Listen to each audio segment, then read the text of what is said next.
Eh bien salut à toi, j'espère que tu vas bien. On se retrouve aujourd'hui pour une nouvelle vidéo et on va voir ensemble comment passer du print on demand au stock.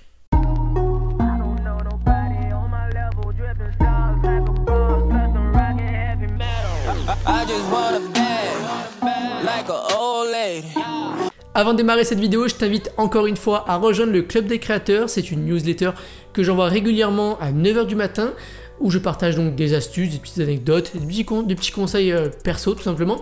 Donc si tu veux les recevoir, je t'invite à juste cliquer juste en dessous pour t'inscrire tout simplement. Si tu veux également t'entraîner avec d'autres personnes qui veulent eux aussi créer leur marque de vêtements comme toi, je t'invite à rejoindre le groupe Facebook, le Club des créateurs également, où tu pourras donc t'entraider et discuter avec d'autres personnes du même monde que toi.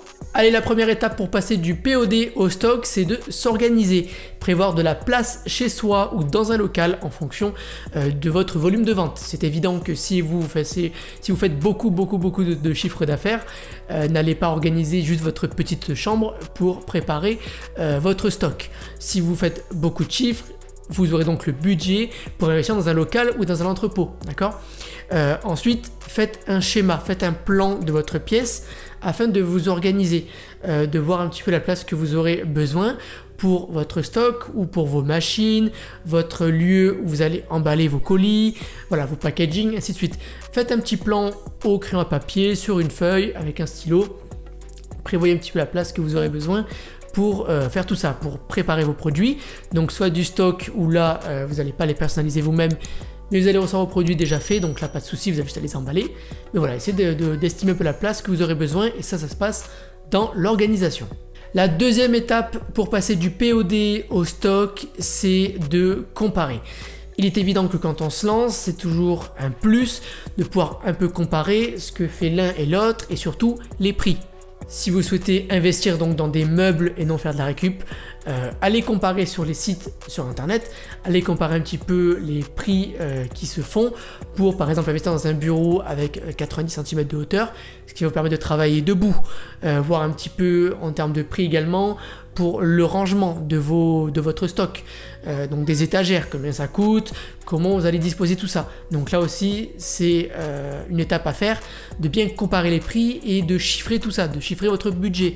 Faites également des devis auprès de vos fournisseurs en France, en Europe ou même en Chine, de voir combien vont vous coûter vos futurs petits sweats à capuche brodés, de voir également combien ça va vous coûter en hang tag, c'est les petites étiquettes en carton que vous détachez rapidement lorsque vous recevez un produit. Quand vous commandez un t-shirt, il y a toujours cette étiquette en carton là, que vous découpez, que vous jetez. Donc là pareil, c'est un coût. Tous ces hang tags, les petites cartes personnalisées, les cartes de visite, les rouleaux de stickers, votre imprimante également si vous souhaitez imprimer vos factures, voilà. Il y a pas mal de choses à avoir en place, chiffrez tout ça au démarrage afin d'estimer votre budget. La dernière étape de ce comparatif, c'est de voir également aussi auprès des fournisseurs, enfin auprès des transporteurs de vos colis. Donc faites des devis, demandez auprès de La Poste, Colissimo, auprès de DHL, Colis Privé, GLS, ainsi que DPD. Voilà, là je vous ai énoncé les plus gros, il en existe plein d'autres, mais moi voilà, pour la vidéo ça suffira largement.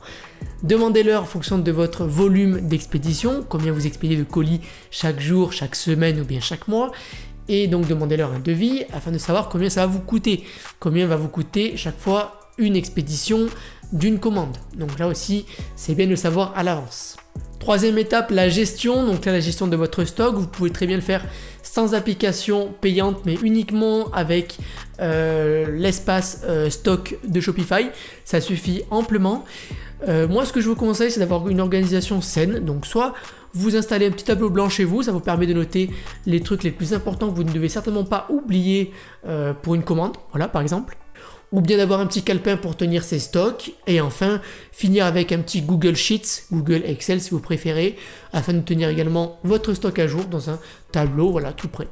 La quatrième étape, c'est de se projeter à l'avance. Voilà, ça c'est très important pour votre stock. Afin de mieux le gérer, c'est de se projeter un maximum, de faire des statistiques sur vos ventes. Voilà, je m'explique. Si par exemple vous avez vu que vous vendez beaucoup plus de t-shirts blancs que de t-shirts noirs, il s'avère évident que vous allez donc commander à l'avance les t-shirts blancs beaucoup plus que les t-shirts noirs. Si au démarrage vous avez commandé 50 blancs et 50 noirs et que vous voyez qu'au bout d'un mois vous avez plus de blancs et qu'il vous reste des noirs, alors commandez beaucoup plus de blancs la prochaine fois. Ça paraît évident, mais je tiens à le rappeler. Pareil pour vos accessoires ainsi que vos consommables. Prévoyez bien à l'avance ce que vous allez faire par rapport au packaging. Si vous vendez beaucoup plus de t-shirts que de sweats à capuche, alors du coup vous allez commander plus de packaging de petite taille exprès pour les t-shirts que des grands packaging exprès pour vos sweats à capuche. Voilà, je pense avoir été clair par rapport à ça. On finit donc sur la 5e étape, la dernière, c'est qu'une fois que tout est prêt, lancez-vous. Alors oui, pour se lancer, rien de très compliqué. Si vous êtes en POD actuellement et que vous souhaitez passer en stock, il vous suffira juste de supprimer l'application de votre fournisseur qui est reliée à Shopify. Et voilà, ce sera terminé. Votre fournisseur ne recevra plus les prochaines commandes que vous allez recevoir sur votre boutique et ce sera donc à votre tour d'avoir toute la main mise sur votre stock et d'expédier à votre tour vos commandes. Vous avez donc désormais les manettes en main et c'est vous qui contrôlez l'ensemble de votre boutique. Alors pas de panique, au démarrage c'est pas évident, surtout si vous avez beaucoup de commandes tous les jours. Essayez par exemple de désynchroniser au fur et à mesure les produits. Ne supprimez pas directement l'application de votre fournisseur. Si par exemple vous avez des t-shirts et des sweats à capuche, désynchronisez par exemple uniquement que les sweats à capuche au démarrage, histoire que vous emballez et envoyez uniquement que les sweats au début pour vous faire la main. Si vous n'avez pas beaucoup de commandes, vous pouvez évidemment tout retirer et faire tout vous-même. Mais voilà, au démarrage, faites ça progressivement, ne retirez pas tous les produits, ça a l'air logique. Donc voilà, j'espère que cette vidéo vous a plu, elle est assez longue, j'espère avoir été clair là-dessus. Pour passer du POD au stock, il n'y a rien de très compliqué. Si vous avez des questions, n'hésitez pas à me les poser dans les commentaires de cette vidéo juste en dessous. Et si vous ne me connaissez pas, je poste régulièrement du contenu sur la création ainsi que sur la gestion de marques de vêtements. Donc si tu ne me connais pas, je t'invite à t'abonner juste en dessous de la vidéo. Moi je te dis à très bientôt pour une nouvelle vidéo et puis voilà, ciao.